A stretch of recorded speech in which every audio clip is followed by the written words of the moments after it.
Okay, सो इस video में हम कैलकुलेट करेंगे moment of inertia of a uniform ring, and this ring is of radius r and mass capital M.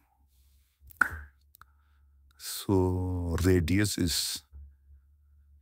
capital R and mass is capital M. Okay. किसी भी object का moment of inertia निकालने के लिए formula हमारे पास है moment of inertia for continuous body. This is r square dm.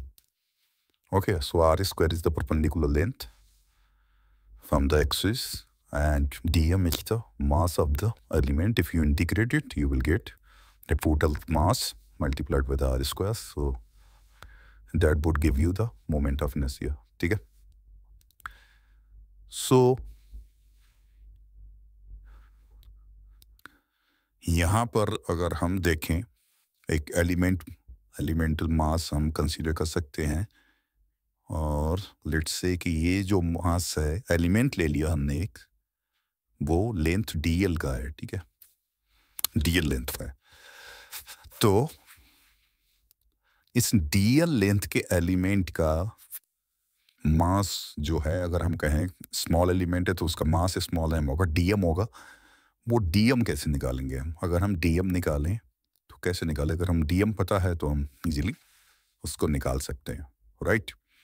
So elemental मास जो है, अगर हम इस रिंग का हमें यूनिट मास पता है,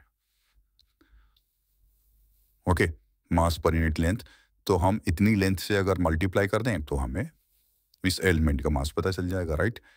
तो रिंग का मास क्या है? m, capital M. रिंग की लेंथ कितनी है? 2 पाई r.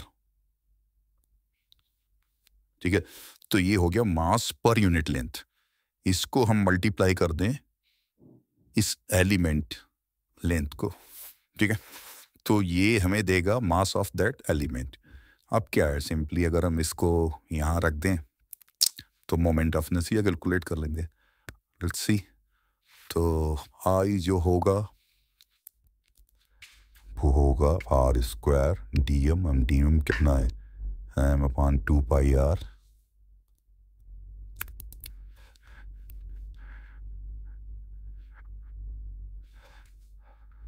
dl. लेंथ कितनी है इसकी? यहाँ से यहाँ तक distance is capital R, so that is r square. Okay, अगर हम इसको इंटीग्रेट करेंगे तो वो हमारा जीरो लेंथ से टोटल लेंथ कितनी है? 2 पाई r. ओके, तो ये होगा r square m upon 2 pi r. With respect to length करेंगे तो ये आ जाएगा 2 पाई r. तो मोमेंट ऑफ इनर्शिया जो है वो mr स्क्वायर. रिंग का मोमेंट ऑफ इनर्शिया है mr square. Okay, about the axis of symmetry